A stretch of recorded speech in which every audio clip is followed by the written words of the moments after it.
السلام علیکم. سلیم بخاری شو سے میں ہوں زینب جتوئی. میرے ساتھ موجود ہے سلیم بخاری صاحب. السلام علیکم بخاری صاحب. وعلیکم السلام. کیسی ہیں آپ؟ میں ٹھیک ہوں, آپ کیسے ہیں؟ رمضان شریف شروع ہو گیا. ہاں جی, مبارک دیتے ہیں آپ اپنے ناظرین کو رمضان کی.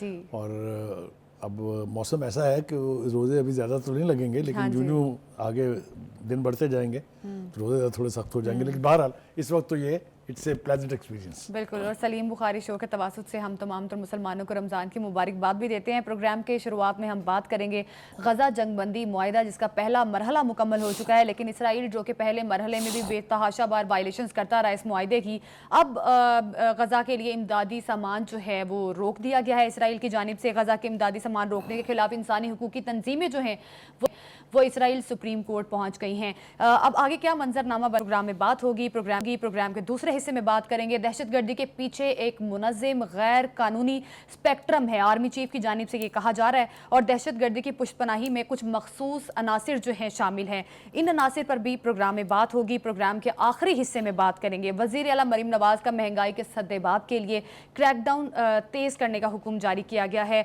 پنجاب گورنمنٹ جو کہ کوشش کر رہی ہے کہ کسی طریقے سے مہنگائی پر قابو پایا جا سکے, اور مہنگائی کے اشاریے کچھ حد تک نیچے بھی عربی پروگرام میں ہم بات کریں گے. بخاری صاحب, غزہ جنگ بندی معاہدے پر تو بات کریں گے, لیکن جو یہ رشیا اور یوکرین کی وار جو ہے, اس میں جو مذاکرات کا ہم سن رہے تھے کافی عرصے سے کہ مذاکرات ہونے والے ہیں, لیکن ڈونلڈ ٹرمپ اور جو یوکرینی صدر ہیں ان کے درمیان کچھ چپکلش سے سامنے آئی ہے. اس بارے میں اب کیا کہیں گے, کیا ہونے والا ہے؟ کیونکہ وہاں سے تو امریکہ کہہ رہا ہے کہ یا تو ریزائن کریں یا پھر آپ ہمارے ساتھ ڈیل کریں یوکرینی صدر کو. تو کیا لگتا ہے آپ کو, کیا منظرنامہ بنے گا؟ دیکھیے, پہلی بات تو یہ ہے کہ یوکرینی صدر کے ساتھ جو امریکہ کا دورہ کر رہے تھے پریزیڈنٹ ٹرمپ نے اور ان کے وائس پریزیڈنٹ وینس نے جس سلوک کا مظاہرہ کیا ہے وہ عالمی جو سفارتکاری ہے اس کے تمام اصولوں کے برعکس ہے.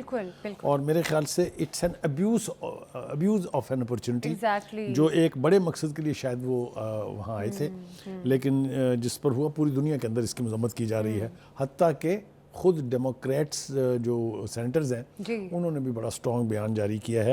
انہوں نے کہا ہے کہ یہ ٹرمپ کوشش کر رہے ہیں خطرناک حد تک روس کے ساتھ دوستی کرنے کی, اور وائٹ ہاؤس جو ہے وہ ایک طرح سے روس کا بازو بن گیا ہے.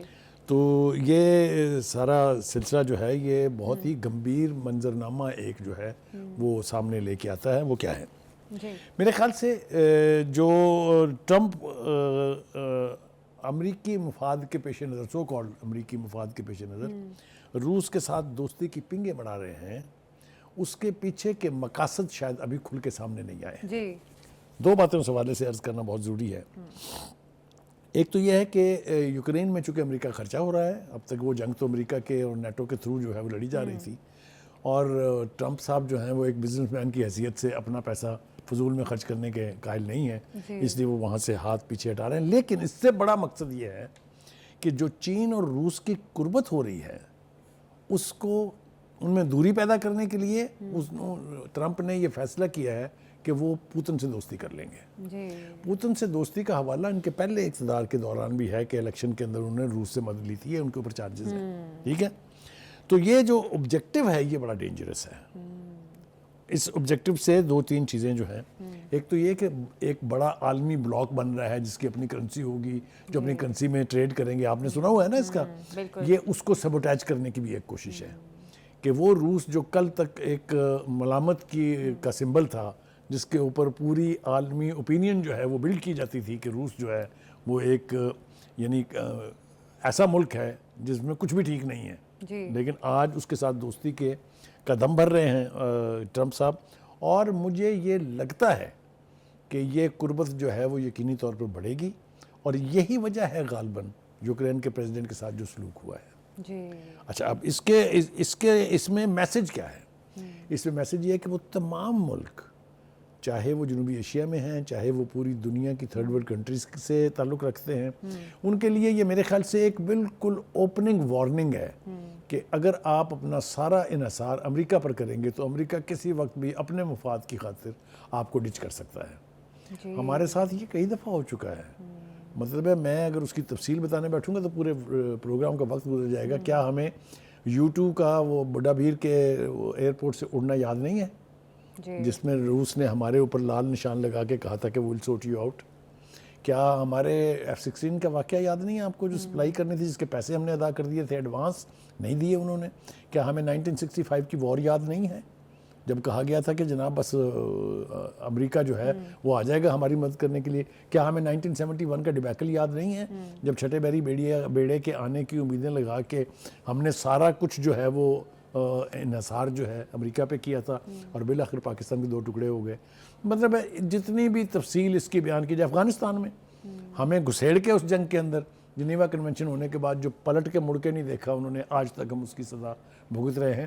تو یہ ایک کھلی حقیقت ہے کہ اگر آپ اپنے سارے پتے کسی ایک کی ٹوکری میں پھینک دیں گے تو پھر آپ اس کی مرضی کے محتاج ہیں. ایک طرف تو یہ ہے. دوسری طرف یہ ہے کہ یوکرینی صدر کا فیوچر کیا ہے.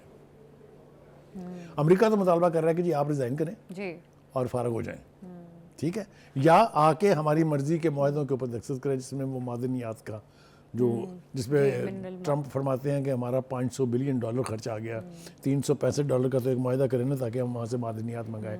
یہ اتنا رuthless ہوتی ہے انٹرنیشنل ریلیشن جو ہے اس کی ہینڈلنگ.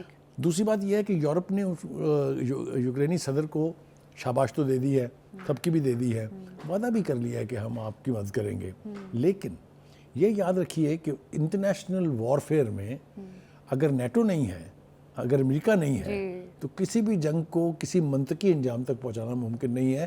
یورپ کی کیپیسٹی بڑی لیمیٹڈ ہے. انہوں نے نا اپنی انفینٹری تو آلموسٹ ختم کر دی ہوئی ہے, نام کی رہ گئی ہے, وہ اپنی فوجیں نہیں بھیج سکتے. یہی وجہ کہ اب تک یوکرین میں نیٹو کے لوگ تو آ گئے تھے لیکن یورپ کے فوجی نہیں آئے تھے. اب خواہش کی جا رہی ہے کہ وہ آ جائیں وہاں تاکہ ڈیفینسو پوزیشنز وہ سنبھال لیں.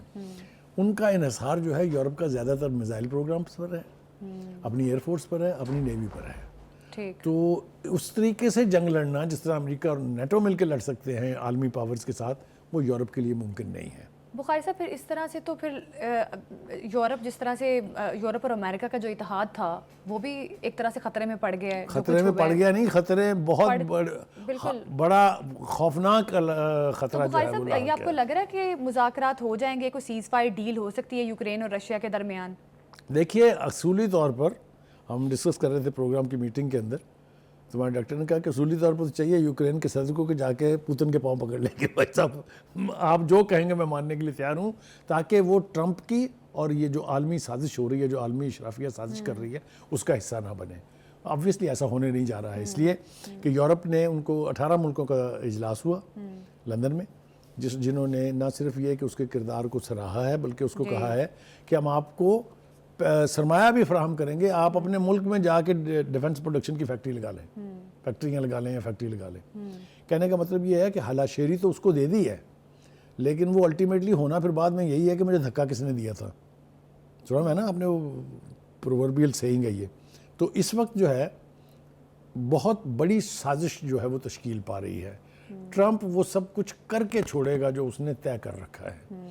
کامیاب ہوتا ہے اس میں کہ نہیں ہوتا ہے وہ ایک الگ بات ہے, لیکن جو فیصلہ وہ ایک دفعہ اپنے دماغ میں کر لیتے ہیں, میں اس کی ایکویشن اس وقت یہاں بیان کرنا نہیں چاہتا, جو ان کے من میں آ جاتی ہے وہ کر کے چھوڑتے ہیں. امریکہ کا کتنا بڑا نقصان ہو جائے اس سے ان کو فرق نہیں پڑتا ہے. آپ دیکھیں نا تارکین وطن کو نکالنا, یورپ اور امریکہ کی اکانومی کا بہت بڑا انحصار ان تارکین وطن کے اوپر ہے جو وہاں کی اکانومی میں امپورٹنٹ رول ادا کرتے ہیں. نوکریاں ہیں, جابز ہیں, انویسٹمنٹس ہیں, یعنی گروسری سٹورز ہیں, کہ چینز جتنی بھی ہیں وہ ساری اوورسیز پاکستانی مطلب اوورسیز ورکرز کی ہیں. تو he will take every risk to do what he wants to do. اب رشیا کی اسٹریٹجی اس کے حوالے سے کیا بنتی ہے, رشیا اور چائنا کے بیچ جو قربت ہے, جو اتفاق رائے پایا جاتا ہے انٹرنیشنل ایشوز کے اوپر, وہ کیسے سبوٹیج ہوگا مجھے بظاہر سمجھ نہیں آ رہی, لیکن ٹرمپ کی سازش یہی ہے, اس کے بارے میں کوئی دو رائے نہیں ہے. تو اب ایک شارٹ بریک لیتے ہیں, ہمارے ساتھ ہی رہیے گا.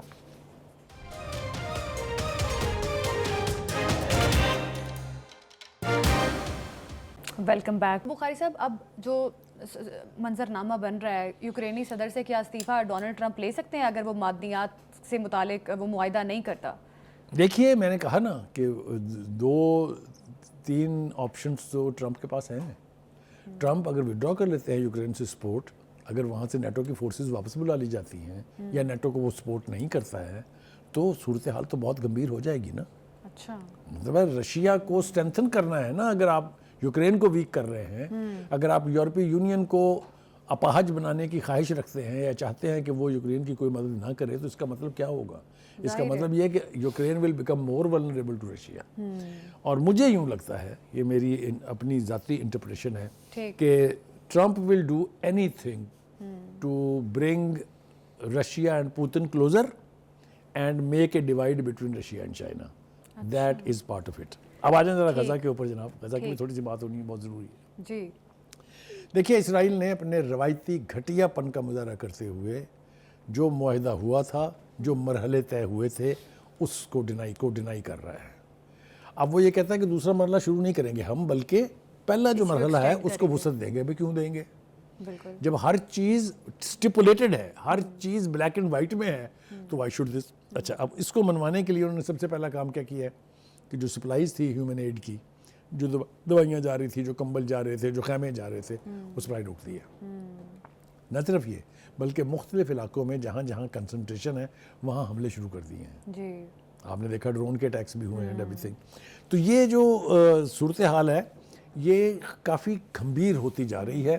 اصل میں ابھی تک نیتن یاہو بھی اور اسرائیل بھی اپنے وہ زخم چاٹ رہا ہے جو ان کو 7 اکتوبر میں لگے تھے.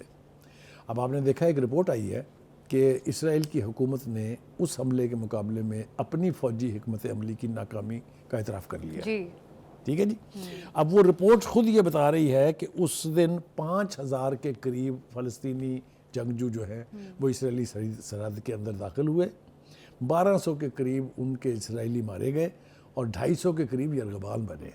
یہ اب کوئی میڈیا نہیں کہہ رہا, یا یہ میں آپ نہیں کہہ رہے, یہ خود ان کی اپنی رپورٹ کہہ رہی ہے جو اس جنگ کے حوالے سے بنائی گئی ہے. ایک طرف یہ ہے. دوسری طرف یہ ہے کہ وہ جو ٹرمپ کا خواب تھا کہ میں اپنے منصوبے پہ عمل کروں گا اور اس کو ایک سیاحتی مقام بنا دوں گا, اور غزہ کے لوگوں کو فی الحال کہیں اور جانا پڑے گا, اردن جائیں گے یا مصر جائیں گے.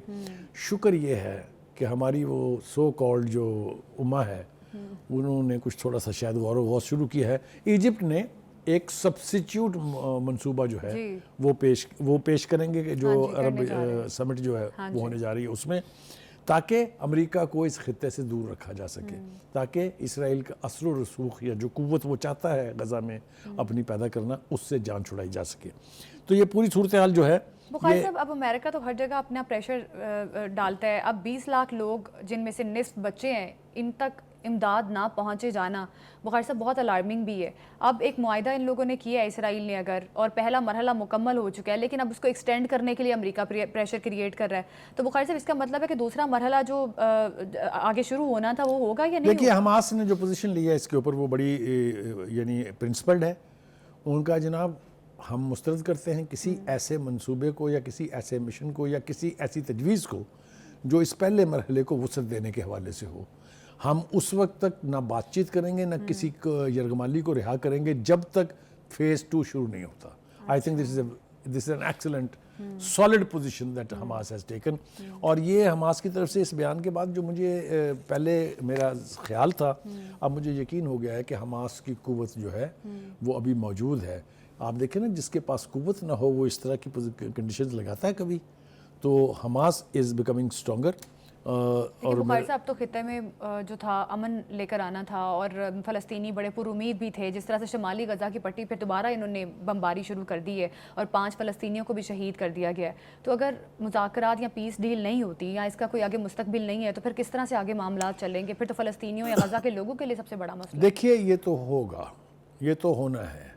دیکھیں, جو جد و جہد آزادی ہوتی ہے, جو جنگ آزادی ہوتی ہے, اس میں قربانیوں کی کوئی لمٹ نہیں ہوتی. اور مجھے اس بات کی خوشی ہے کہ حماس اس تمام تر ڈسٹرکشن کے باوجود ابھی تک ریزسٹنس کے لیے آمادہ ہے. ابھی لبنان کی حزب اللہ بھی کہیں نہیں گئی ہے. میرے خیال سے اگر فیز 2 شروع ہوگا, نہ تو اسرائیل اب افورڈ کر سکتا ہے, نہ ہی میرے خیال سے ٹرمپ افورڈ کر سکتے ہیں, کیونکہ جس طریقے سے جلدی سے وہ نکلنا چاہ رہے تھے یہاں سے, اس کے بعد واپس 0 پوائنٹ کے اوپر واپس آنا میرے خیال سے نہ امریکہ کے مفاد میں ہے, نہ ہی اسرائیل کے مفاد میں ہے. میں نے پہلے بھی آپ سے کہا تھا کہ اسرائیل کی فوج میں جس قسم کے ڈیوائیڈ پائی جاتی ہے اس وقت, لوگ جو ہیں فوج میں بھرتی ہونے کے لیے تیار نہیں ہیں, فوجی جا کے غزہ میں لڑنے کے لیے تیار نہیں ہیں. آپ کو پتہ ہے خودکشیوں کی ایک لمبی فہرست ہے جو وہاں ہوئی ہے. تو ایسی صورتحال میں مجھے نہیں لگتا کہ جنگ یعنی وار فیز 2 جو ہے وہ وہاں کسی صورت شروع ہوگا. میرے خیال سے کوئی نہ کوئی راستہ نکلے گا, چاہے وہ سالسکار جو ہیں جو ان کے ذریعے سے نکلے, چاہے امہ کو غیرت آ جائے اور وہ کوئی پوزیشن اس کے اوپر لے لیں تو اس کے ذریعے نکلے. میرے خیال سے ہم لوگوں کو فلسطین کی آزادی کے لیے, فلسطین کی جدوجہد کے لیے ان کی تعریف کرنے کے ساتھ ساتھ وہ سب کچھ کرنا چاہیے جس کی انہیں ضرورت ہے. بالکل بخاری صاحب, آواز اٹھانی چاہیے فلسطینیوں کے لیے. سب سے اہم اور جو منظر میں نے اپنی آنکھوں سے دیکھا ہے, جس طرح سے فلسطینیوں نے ملبے کے ڈھیر کے اوپر روزہ افطار کیا, سحری کی, ان کا وہ اسپرٹ بھی دیکھنے کے ایسی قوموں کو, ایسی سوچ کو دفن نہیں کیا جا سکتا, ایلیمینیٹ نہیں کیا جا سکتا, ختم نہیں کیا جا سکتا. I think the Palestinians and those who are in Hamas, وہ لوگ جو ہیں وہ آخری دم تک اس لڑائی کو جاری رکھیں گے. اتنا آسان نہیں ہے ان کو ختم کر کے اور اس علاقے پہ قبضہ کرنا. بخاری صاحب, اب جو مذاکرات ہیں چیز پر آ گئے ہیں نا کہ جب تک یہ امدادی سامان نہیں پہنچاتے وہاں پہ, یا جس طرح سے انہوں نے راستہ روک دیا, داخلہ روک دیا کہ وہاں پر نہیں جا سکتا امدادی سامان. اب جو انسانی حقوقی تنظیمیں انہوں نے سپریم کورٹ, اسرائیل کے سپریم کورٹ سے رجوع کی ہے, آپ کو کیا لگ رہا ہے کہ وہاں سے کوئی نوٹس آئے گا یا کوئی؟ دیکھیں, اسرائیل کی سپریم کورٹ سے مجھے کوئی توقع نہیں ہے, لیکن انٹرنیشنل اوپینین جو ہے, آپ نے دیکھا پھر جلوس نکل رہے ہیں فلسطینیوں کے حق میں, آپ نے دیکھا اس کے لیے آوازیں اٹھ رہی ہیں. یورپی یونین سے سب سے زیادہ امید رکھی جانی چاہیے, اس لیے کہ یورپی یونین ہمیشہ فلسطینیوں کی مدد کے حوالے سے, فلسطینیوں کی جنگ آزادی کی حمایت میں ہمیشہ ووکل رہی ہے. یہ بات یاد رکھیں. تو اگر یورپی یونین جو ہے اس نے الٹیمیٹلی فیصلہ کر ہی لیا کہ ہم نے امریکہ اور ٹرمپ سے ڈسٹنس کرنا ہے, تو یہ شاید ان کی بھی سنی جائے گی. تو اگر ان کو وسائل مہیا ہو جائیں, اگر ان کے راستے کھل جائیں, تو فلسطینی بہت بڑی قوم ہے. بالکل, فلسطینیوں کا راستہ روکنا یا 20 لاکھ لوگ جن کو امداد پہنچائی جا رہی ہے اس امداد کا راستہ روکنا اتنا آسان نہیں ہے, کیونکہ فلسطینیوں کا اسپرٹ جو ہے اس وقت دیکھنے کے قابل ہے. ابھی ایک شارٹ بریک لیتے ہیں, ہمارے ساتھ ہی رہیے گا.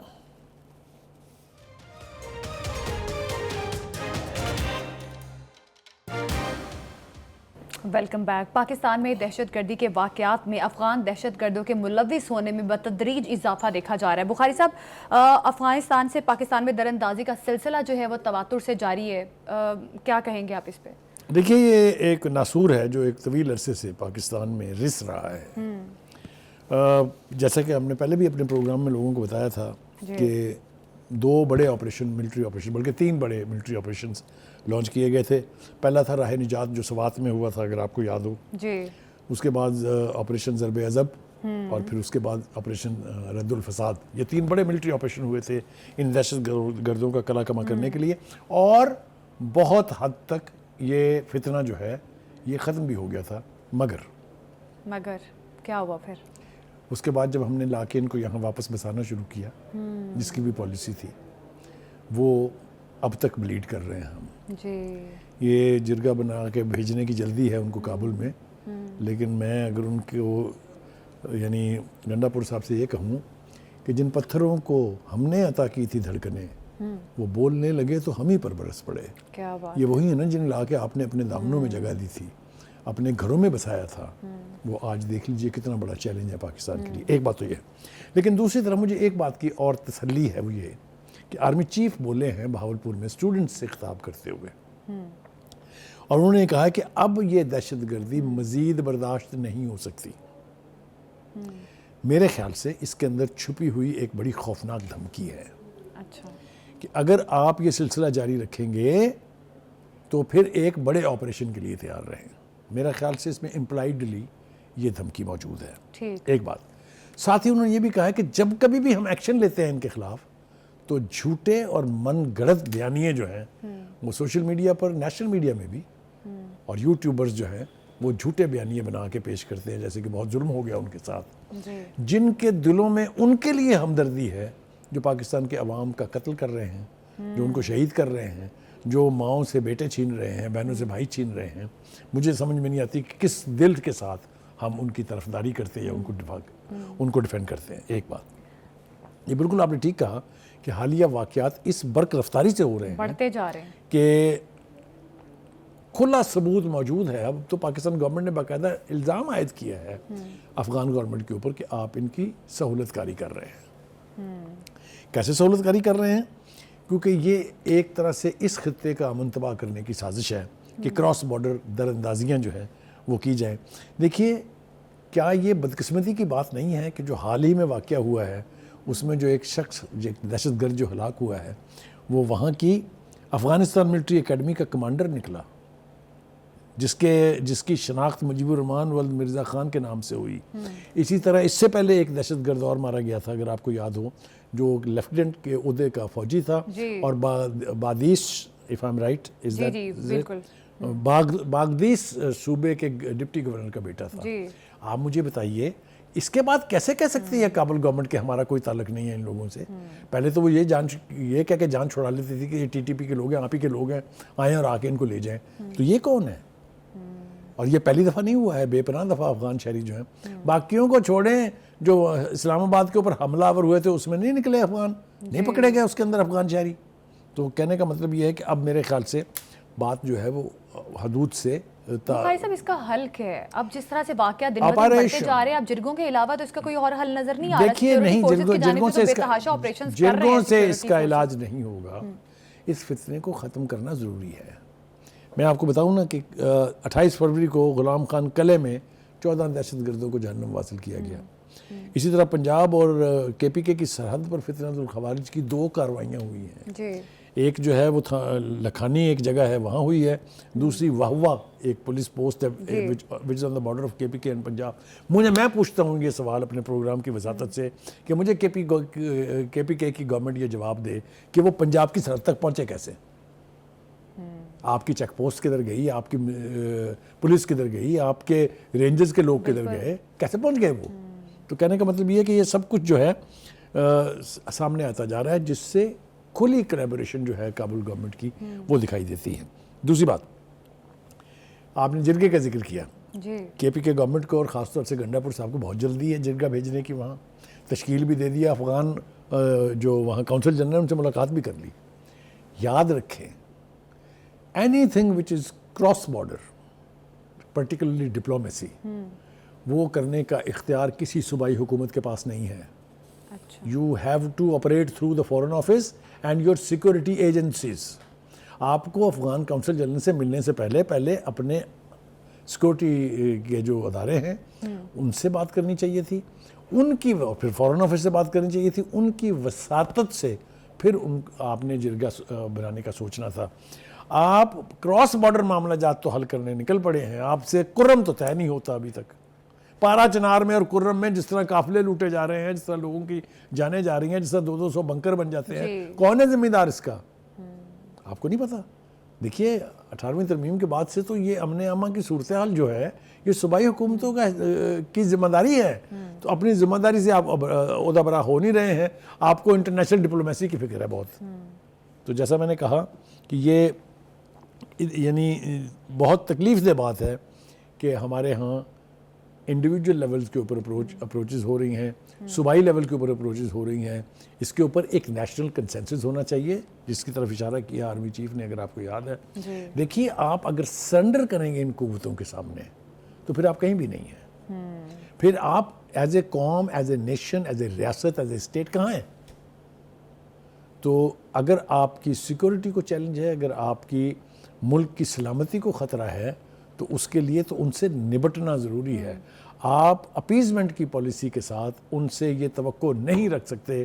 یہ ہم نے 40 سال تک کر کے دیکھ لیا. جن افغانوں کو ہم نے اپنا مہمان بنایا، اپنا بھائی بنایا، وہاں سے کس قسم کی کاروائیاں ہوتی رہی ہیں پوری تاریخ بھری پڑی ہے. 40 سال میں جس طریقے سے پاکستان نے بلیڈ کیا ہے کسی کی آنکھوں سے چھپا ہوا نہیں ہے. کیا اس کو جاری رہنا چاہیے؟ کیا اس کو جاری رکھنے کی اجازت دینی چاہیے؟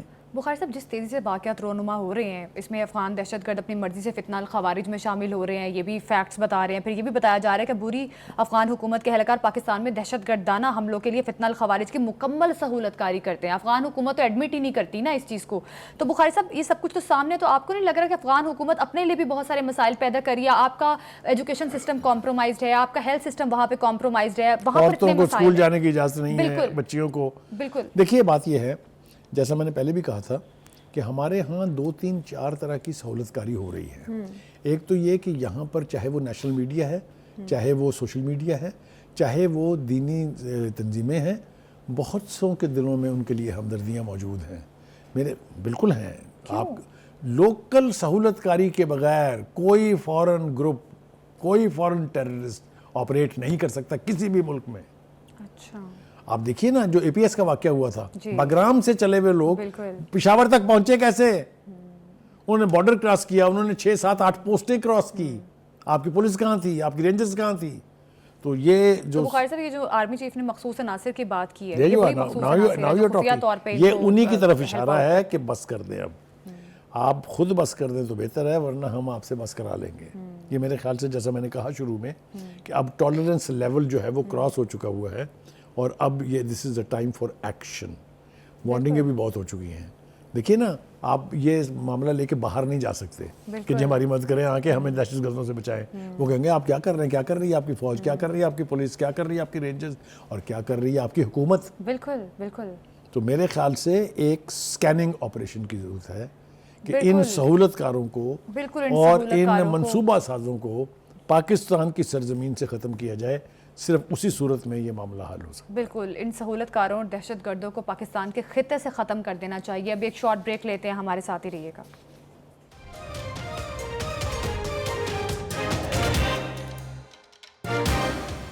Welcome back. وزیر اعلیٰ مریم نواز کا مہنگائی کے سد باب کے لیے کریک ڈاؤن تیز کرنے کا حکم. پنجاب حکومت تاریخ میں پہلی مرتبہ 30 ارب روپے کا رمضان پیکج لائی ہے. بخاری صاحب, اب حکومت تو کوشش کر رہی ہے کسی طریقے سے قیمتیں جو ہیں یا مہنگائی کی شرح جو ہے وہ نیچے آ سکے, لیکن پھر بھی لوگ شکایات کرتے نظر آتے ہیں کہ جو حکومت قیمتیں مختص کرتی ہے ان قیمتوں پر مارکیٹ سے سامان نہیں ملتا. دیکھیے پہلی ایک طرف تو بہت بڑے بڑے بلند بلند دعوے کیے جاتے ہیں کہ جی ہم نے قیمتوں میں کمی جو ہے وہ کہاں سے کہاں لے آئے ہیں. اور اب آپ بات کر رہے ہیں کہ جی کریک ڈاؤن شروع ہونے والا ہے. اس کا مطلب یہ ہے کہ آپ کو وہ نتائج حاصل نہیں ہوئے جو آپ حاصل کرنا چاہتے تھے. ایک بات. دوسری بات یہ ہے کہ مجھے اس بات کی خوشی ہے کہ پہلی دفعہ کسی چیف منسٹر نے ساری جو بیوروکریسی ہے اس کو ذرا کہا ہے گھروں سے نکلیں, رمضان میں روزے گھر نہ کھولیں, ذرا جا کے قیمتوں کے اوپر کنٹرول کو یقینی بنائیں. ایک. دوسری طرف یہ ہے کہ ان احکامات پر عمل نہ ہونا حکومت کے لیے بہت بڑا چیلنج ہے. اٹس اے فیلیور اگر اس کے اوپر عمل نہیں ہوتا ہے. اور دوسری بات یہ ہے کہ یہ جو منافع خور ہیں, یہ جو قیمتیں زیادہ بناتے ہیں, یہ سب کچھ جو ہے ایک تاثر ہے یہ کہ یہ ایڈمنسٹریشن یعنی انتظامیہ کی ملی بھگت کے بغیر نہیں ہو سکتا. اچھا, میں آپ کو مثالیں دینے بیٹھوں گا تو پھر بہت وقت درکار ہے. آپ کو یاد نہیں ہے چینی اسکینڈل اور چینی اور آٹا اسکینڈل ہوا تھا؟ جی بالکل. چینی جو ہے پہلے مہنگے داموں پہلے باہر ایکسپورٹ کر دی گئی, پھر مہنگے داموں درآمد کر لی گئی. تو اتنی لوٹ مار تو مچی رہی ہے. Anyway having said this, یہ پنجاب کا جو 30 ارب کا پیکج ہے it's a good relief. 30 lakh خاندانوں کو اگر گھر بیٹھے 5-5 ہزار روپے مل جائے گا, وہ غریب آدمی جو سوچ رہا ہے کہ میرا رمضان کیسے گزرے گا, میرے خیال سے بہت اچھا اقدام ہے. حکومتیں اسی کام کے لیے ہونی چاہیے. دوسری طرف ہم دیکھ رہے ہیں کہ پوری دنیا میں غیر مسلم ممالک میں رمضان کے اوپر مسلمانوں کے لیے قیمتیں کم کر دی جاتی ہیں, اور ایک مسلمان ملک میں رمضان کے وقت قیمتیں آسمان سے باتیں کرنے لگتی ہیں. ایک عجیب و غریب قسم کا تصاد ہے. دوسری طرف دیکھیے وزیر اعظم صاحب چینی کی بات کر رہے ہیں کہ چینی, دیکھیے چینی ایک مافیا کا نام ہے. جو چینی کے ذخیرہ اندوز ہیں, میں نے اس کی تو ایک مثال تو آپ کو دی ہے. 130 روپے قیمت مقرر ہے, پوری پاکستان بھر میں 160 روپے بک رہی ہے. کر لیں جو کرنا ہے آپ نے. یہ مطلب ہے باتیں جو ہیں یہ انتہائی تکلیف دہ ہیں. مگر ہم دیکھتے ہیں کہ ایک سال کی رپورٹ جو پیش کی ہے ہمارے انفارمیشن منسٹر جو ہے عطا طاہر صاحب نے, اس میں ایک روزی پکچر ہے, آل از ویل, بٹ اس کے کچھ پوائنٹ ٹھیک ہیں. اگر آپ کو یاد ہو جب یہ حکومت آئی تھی تو کہا گیا تھا کہ ڈیفالٹ کی تلوار گردن کے اوپر لٹک رہی ہے. This situation is no longer there. ہمیں جہاں ہم کرٹیسائز کرتے ہیں وہاں حکومت کو کریڈٹ بھی دینا چاہیے. ٹھیک ہے جی. بخاری صاحب بالکل آپ نے بڑی درست بات کہی ہے کہ جب بھی رمضان قریب آتا ہے بیرون ممالک بھی ایسا ہوتا ہے کہ جو اشیاء خورنوش ہوتی ہیں ان کی قیمتیں کم کر دی جاتی ہیں, جو اسینشیل کموڈیٹیز ہیں, تاکہ ان تک لوگوں کا ایکسیس جو ہے زیادہ سے زیادہ ہو سکے. بخاری صاحب ابھی یہ جو حکومت ہے 30 لاکھ خاندانوں میں کیش کی صورت میں رقم ان کے گھروں کی دہلیز تک پہنچانے کی بات کی ہے. اب بخاری صاحب یہ بھی بڑا ضروری ہے, یہ انشور کرنا بھی حکومت کو مستحق لوگوں کو ملے, کارڈ اپنی پارٹی کے ورکروں کے دیکھ دیکھ کے اس میں تقسیم نہ ہو. لیکن میں آپ کو ایک بات بتاؤں, کیسے کئی سکینڈلز ہو چکے ہیں کئی بار ہر حوالے سے, لیپ ٹاپ اسکیم کے حوالے سے, الیکٹرک اسکوٹیز کے حوالے سے, اور ریلیف کے جو جتنے بھی ایکشنز ہیں اس کے حوالے سے حلفیہ بھی بیان کر چکی ہیں اور اب تک کسی نے انگلی بھی نہیں اٹھائی ہے کہ مریم نواز نے جتنے پروجیکٹ لانچ کیے ہیں اس کے اندر میرٹس جو ہے وہ بنیادی شرط ہے. اللہ کرے کہ یہ ہر طرف پاکستان کے چاروں صوبوں میں یہی عنصر جو ہے وہ نمایاں ہو جائے. اگر میرٹس کے اوپر چیزیں لوگوں کو ملتی رہیں گی, ریلیف ملتا رہے گا, تو یقینی طور پر غربت بھی ختم کرنے کا خواب شرمندہ تعبیر ہو سکتا ہے. میرٹس کے اوپر اور اس طرح سے حکومت جس طرح سے ریلیف دینے کی کوشش کر رہی ہے یہ واقعی مستحق لوگوں تک پہنچے گا تو کہیں نہ کہیں غربت ختم ہو سکتی ہے. پروگرام سے ابھی دیجیے ہمیں اجازت, کل پھر ملاقات ہوگی. اللہ حافظ.